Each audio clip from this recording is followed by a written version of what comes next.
The featured company is a paid client of Proactive Group Holdings, and this recording is disseminated by Proactive on its behalf. This is extremely positive because it's showing us that it's not an offering that it's been broadened because of FOMO and just short-term demand, but that issuers are really looking at these with a longer time frame horizon, and they think the demand will increase over the next few years.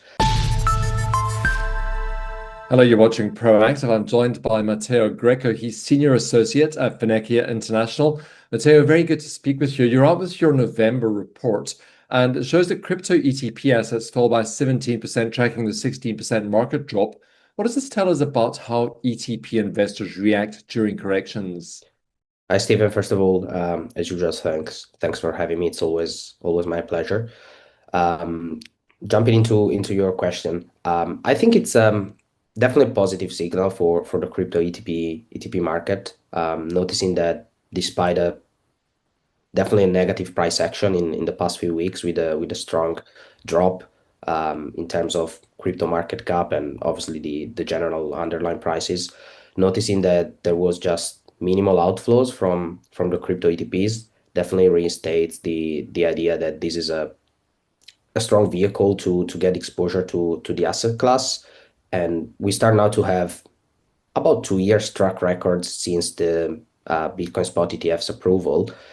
And what we witnessed in this couple of years is that when the price action is positive, we see strong inflows into the crypto ETPs. And in moments like the past few weeks when the price action is negative, the magnitude of outflows is actually null or pretty limited. So I would say it's definitely positive news to see how strong the crypto ETPs have reacted to the different phase of the market. I mean, let's look at Bitcoin specifically. Bitcoin ETPs only saw $3 billion of outflows despite a 17.5% price drop. Does this show that Bitcoin ETP holders are more resilient than typical crypto investors? I think it links to what I just said. Bitcoin obviously is the asset where we have the longest track record, both in Europe and the US. And obviously, it's the most capitalized asset in terms of crypto space. So it's the most traded both on TradFi and crypto venues. As it's the one that gives us the most accurate and strongest data to look at. And it's, I think, really positive for crypto market, for ETP issuers to see that these different in risk aversion that we normally see in the ETPs versus the underlying assets, it's reflected strongly in crypto and BTC specifically, because as we know, when crypto buy ETPs, they normally have a longer time frame investment compared to the native market, the crypto market especially, that has a lot of day-to-day trade. And I think it's pretty positive for us to see that this pattern holds true in crypto ETPs and specifically over Bitcoin. Ethereum ETPs had their first monthly outflows after 7 straight months of inflows. What changed in November? I wouldn't say that necessarily something have changed. I would say it's remarkable that we witnessed 7 months in a row with positive flow, because it's a pretty impressive streak, and especially if we consider that Ethereum price have now dropped for 3 months consecutively, and this is only the first month where Ethereum ETPs actually witnessed some outflows. I think zooming out and looking at the bigger picture, this gives us a pretty strong demand and strong momentum for the Ethereum ETPs, even in a month like November, where the outflows were present after a lot of positive months. But I think in general, I was looking at some data points, and one thing that I observed is that since inception, the Bitcoin ETPs attracted about 58 billion in net inflows.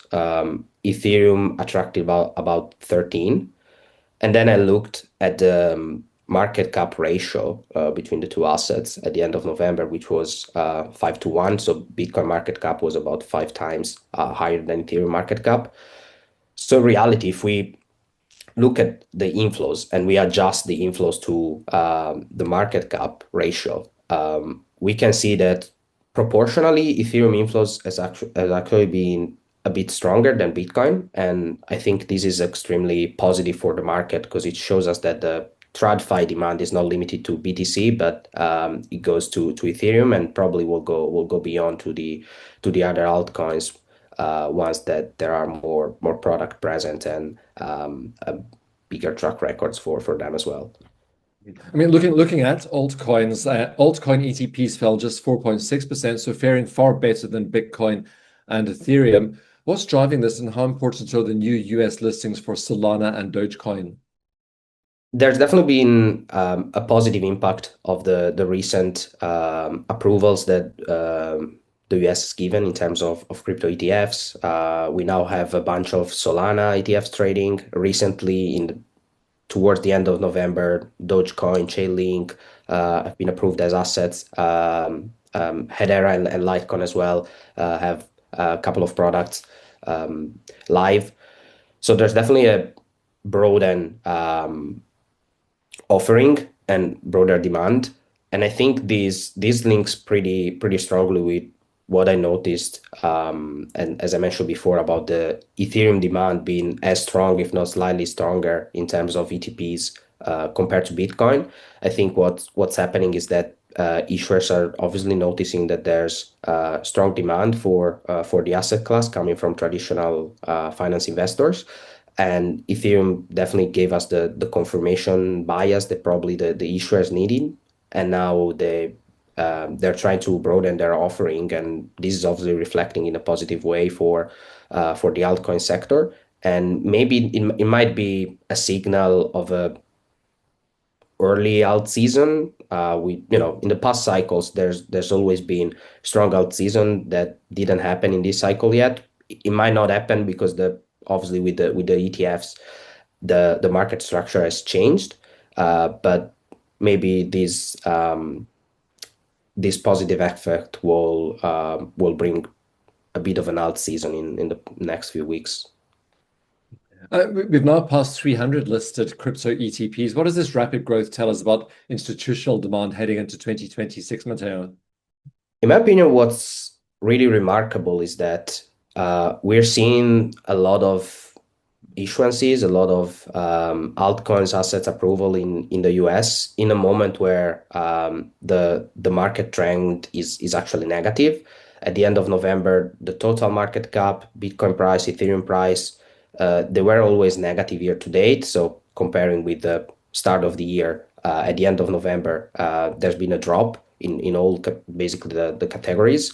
But despite of that, that's exactly the moment where a lot of new assets, new ETFs with underlying crypto assets have been launched.